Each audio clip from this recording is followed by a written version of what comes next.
Ассалаумағалейкум, ардақты ағайын.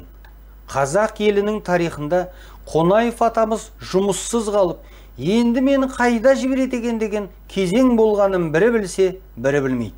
Сол кезде Қонаевты еш қайда жібертпей, өзінің астындағы креслосы мен кабинетін бір-ақ сатта бере салған азамат болды. Ол Мәсімхан Бейсебайұлы Бейсебаев еді. Және менің бүгінгі бейнеролигім осы керемет қазақтың батыр ұлына арналады. Сонымен Мәсімхан Бейсебаев деген кім? Мәсімхан Бейсебайұлы Бейсебаев 1908 жылы бұрынғы Верный уезінде, қазіргі Жетісу деп аталатын ауылда дүниеге келді. Руы ұлы жүздің дулаты, оның ішінде қоралас.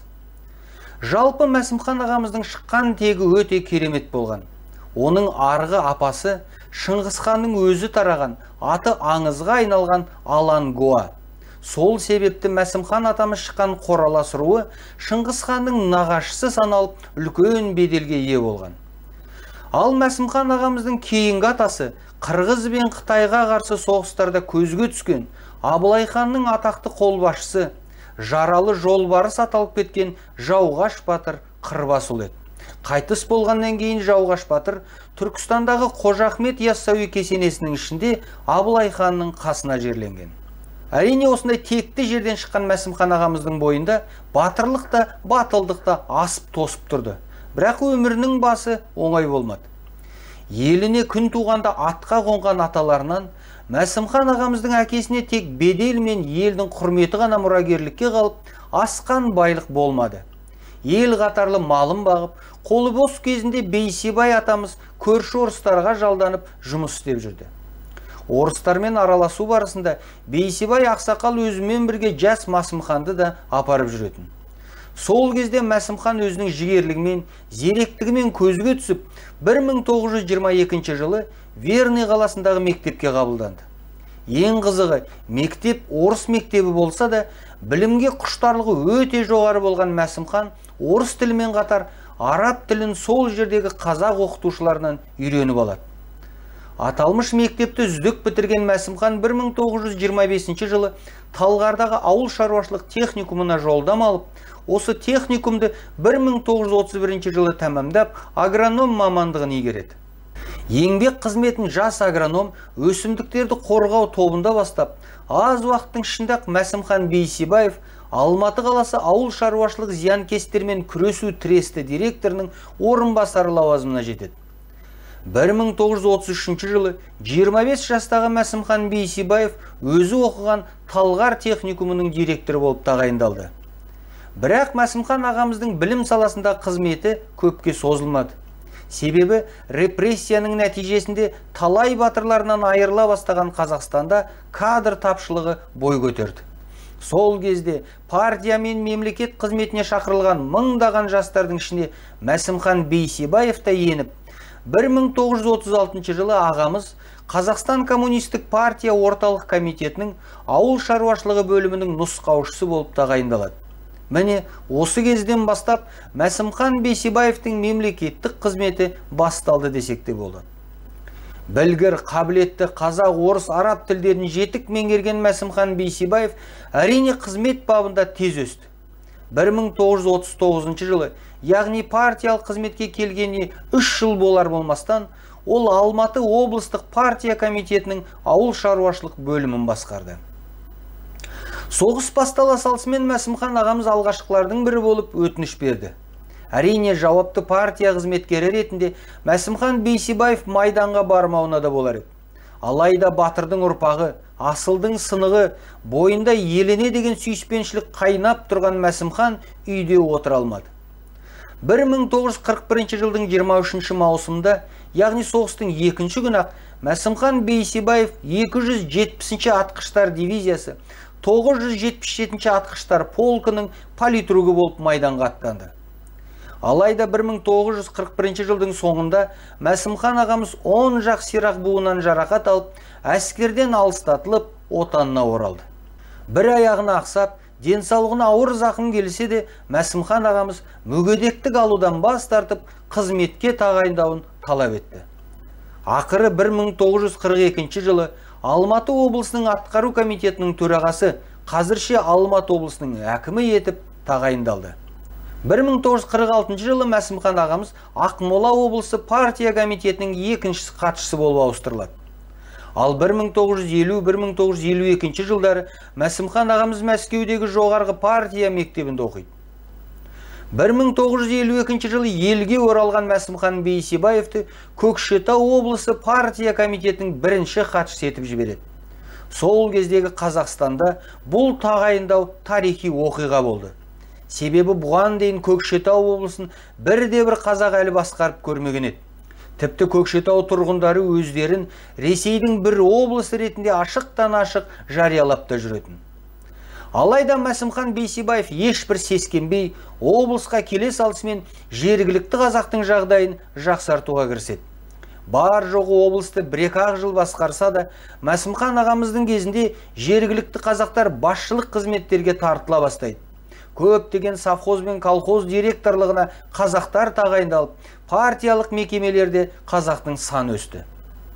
Кім білет, мүмкін осы лауазымда тағы бірнеше уақыт отырғанда Мәсімхан ағамыз Көкшетау облысын түбегейлі қазақтандырып кетер ме еді? Кім білет? Бірақ 1954 жылы Мәсімхан Бейсебаев Қазақ СССР министрлер кеңесі төрағасының орынбасары болып тағайындалып, Алматыға кетті.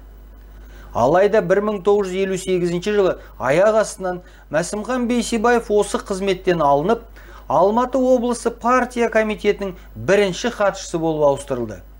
Мұның себебі 50 жылдардың басында қазақ жерінде басталған тың игеруге деген Мәсімхан ағамыздың теріс көзқарасы болды. Өзі білікті агроном, көп жылдар бойы жер игерумен айналысқан Мәсімхан Бейсебаев тың жерлермен соншалықты асығыстықпен айналысуға болмайды. Ал совхоздар үшін орындарды кездейсоқ емес, болашақ кәсіпке пайдалы етіп таңдау керек деп ашық айтып жүрді. Әрине Бейсебаевтың мұндай сөздері Мәскеуге де жетіп, ақыры Хрущев оны орнынан алды. Алматы облысын басқарған кезде де Мәсімхан ағамыз айтулы еңбек жасап кетті. Атақты Талғат Бегелдиновтың келесі сөздерінен ақ Мәсімхан ағамыздың қандай басшы болғанын аңғаруға болады. Мәсімхан Бейсебаевич кез келген мәселеге ешқашан бейжай қарамай, міндетті түрде көмек көрсетуге дайын тұратын. Мәсімхан Бейсебаевтың басқа басшылардан айырмашылығы, ол бірінші орынға қарапайым халықтың тұрмыстық жағдайын жақсартуды қоятын. Сондықтан болар, Мәсімхан ағамыз Алматы облысын басқарған кезде осы облыс ет, көкөніс, жеміс-жидек өсіріп өндіру бойынша Кеңес одағындағы үздік 10 облыстың қатарына кіріп отырды. Нан болса ән болады деп күлімсіреп айтатын Мәсімхан Бейсебаев азық-түліктің сапасына да көп назар аударатын. 1962 жылдың қыркүйек айында Мәсімхан Бейсебаев үкіметке қайта оралып, тікелей Қонаевтың араласуымен Қазақ СССР министрлер кеңесі төрағасы болып тағайындалды. Тура осы кезде Мәсімхан Бейсебаевтың видео басында айтылған өз қызметін өз еркімен Қонаевқа ұсыну бой алды. Бұл жағдай бұлай болған екен. 1962 жылдың желтоқсан айында Хрущев өзіне ұлтшылдығымен ұнамаған Қонаевты Қазақстан Республикасы бірінші хатшылығынан алып тастап, оның орнына ұйғыр Исмаил Юсуповты тағайындайды. Ал Қонаевты болса Батыс Қазақстан облысының бірінші хатшысы етіп ауыстыру ұсынылды. Сол кезде ешкімде Қонаевқа араша түспей, барлығы Кремльдің қаһарынан қорқып отырғанда, орнынан Мәсімхан Бейсебаев атып тұрып, елімізді соншама жыл басқарған Димаш Ахмедұлын қатардағы облысты басқаруға жіберу мүлдем ақылға қонымсыз дүние. Егер Қонаевқа бұдан басқа қызмет табылмаса, мен өзімнің орнымды беруге дайынмын деп бірақ айтты. Бұл ешкім күтпеген жағдай еді. Сондықтан қарсы пікір де болмай, ақыры Қонаевты Қазақ СССР министрлер кеңесі төрағасы етіп тағайындап, Мәсімхан Бейсебаевты оның орынбасары етіп алмастырды. Осы жағдайдан ақ Мәсімхан ағамыздың қандай азамат екенін көруге болады. Хрущевтың ашуынан сескенген қазақ басшылары үндемей отырғанда, тек Мәсімхан Бейсебаев қана батыр екенін, қызмет пен лауазымның оған ешбір құнды емес екенін нақты дәлелдеді. Хрущевтің тікелей ықпалымен тағайындалған Юсупов пен Мәсімхан Бейсебаевтың қарым-қатынасы оңай болмады. қазақ елінде Ұйғыр ауданының ашылуын, көрші өзбек еліне Бостандық ауданын беруді құптамаған Бейсебаев, туған жерінде ең бірінші қазақ халқының мүддесі бірінші орында тұру керек деп есептеді. 1964 жылы Хрущев орнынан кетіп, оны алмастырған Брежнев Қонаевты қайтадан ел билігіне қайтарғаннан кейін, Мәсімхан Бейсебаев Қазақ СССР министрлер кеңесі төрағасы етіп қайта тағайындалды. Алайда тура осы кезде Бейсебаев пен Қонаевтың арасы суый бастады десек те болады. Себебі күннен күнге билікті өз қолына жинай бастаған Қонаев енді өзіндік пікірі бар, айтқанынан қайтпайтын Бейсебаевты жақтырмады. Мысалы, Камалбай Кетебаевтың естелігінде 1969 жылы Қонаев Мәсімхан Бейсебаевтың орынбасары етіп, сол кездегі сауда министрі Сұлтан Жиенбаевты ұсынғанда, Мәсімхан ағамыз сауданың шаруасын жөндеп атқара алмаған Жиенбаев маған керек емес деп кесіп айтты. Ал Мәсімхан ағамыз қазақтың батыры Жұмабек Ташеновқа араша түсіп, Еркін Әуелбековті Көкшетау басшылығына ұсынғанда, Қонаев пен Бейсебаевтың араздығы тым өрши бастады. Ақыры 1970 жылы Мәсімхан Бейсебаевты Қазақ СССР министрлер кеңесі төрағасы қызметінен босатты. Ең қызығы, Бейсебаевты қызметінен алу үшін Қонаевтың айналасындағылар қолайлы сәтті күтті. Себебі Мәсімхан Бейсебаевты сол кездегі кеңес одағында үлкен ықпалы бар Алексей Косыгин, Николай Байбаков, Вениамин Дымшиц, Василий Гарбузов секілді азаматтар қатты сыйлап, жан-жақты қолдап отырды. Сондықтан да тек осы адамдардың барлығы әртүрлі себептермен шетелге кеткеннен кейін ғана Мәсімхан Бейсебаевты орнынан алды. Мәсімхан ағамыздың көп жылдар бойы көмекшісі болған Жарысбек Әбутәлипов бұл сәтті былай деп суреттейді. 1970 жылдың 31 наурызында Мәсімхан ағаны аяқ асты Қонаевтың қабылдауына шақырды. Кабинетке келсе, онда Ниязбеков пен Виталий Титов отыр екен. Кабинетке кіріп жайғасқаннан кейін Мәсімхан Бейсебаевқа Димаш Ахметұлы Зейнетке кету керек екендігін және бұл мәселе тікелей Брежневпен шешілгенін мәлімдеді. Міне осылай ешбір түсіндірместен ағамызды орнынан алып тастады. Ал енді Қонаев пен Бейсебаевтың арасы неге суыды? Неге өз ісінің маманы, елі мен жерінің жанашыры болған Мәсімхан Бейсебаев орнынан алынды деген сұрақтар туындайды. Бұл сұрақтардың жауабы мынада.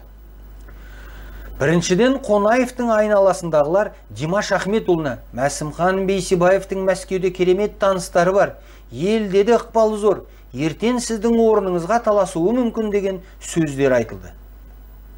Екіншіден, сол кездегі қазақтың нағыз ұлтшыл азаматының бірі болған Мәсімхан Бейсебаев орыс ықпалындағыларға қатты ұнамады. Мысалы, шаруалардың республикалық жиындарын Мәсімхан Бейсебаев негізінен қазақ тілінде өткізіп, өзінің баяндамаларын тек туған тілінде оқитын. Ал Шымкент пен Павлодар мұнай зауыттарын салуды ұйымдастырған кезде Мәсімхан Бейсебаевтың қазақ мұнайы неге Ресей зауыттарында өндірілу керек деген сөздері күллі кеңес одағын дүр сілкіндірді. Үшіншіден, 60 жылдары Брежневтің «Дадим 50 миллионов овец в год» деген үндеуіне қарсы шыққан тағы да осы Мәсімхан Бейсебаев. Себебі өзі білікті агроном болған Мәсімхан ағамыз қазақтың жерінде 30 миллионнан астам қой өсіріп бағу мүмкін емес. Бұл міндетті түрде ертең жұтқа келеді. Ең алдымен қойдың басын емес, сол қой жейтін жайылымдардың жағдайын жөндеу керек, шөптердің жаңа түрлерін егу керек деп ашық айтты. Алайда тек Мәскеу қойған жоспарды орындауды көздеген білгіштер ағамыздың сөзіне құлақ аспады. Төртіншіден, 70 жылдардың басында Қапшағай қаласын Қонаев деп ауыстыру идеясы пайда болды. Себебі Қапшағай қаласының негізін Қонаев салды деп саналды. Алайда Мәскеудегі басшылық Қапшағайдың су қоймасы, электр станциясы, тұрғын үйлері, теміржол көпірі, балық зауыты, фарфор фабрикасы түгелдей Мәсімхан Бейсебаевтың ұсынысымен бекітіліп салынғанын айтып, рұқсат бермеді. Әрине бұл да Қонаевқа ұнамады.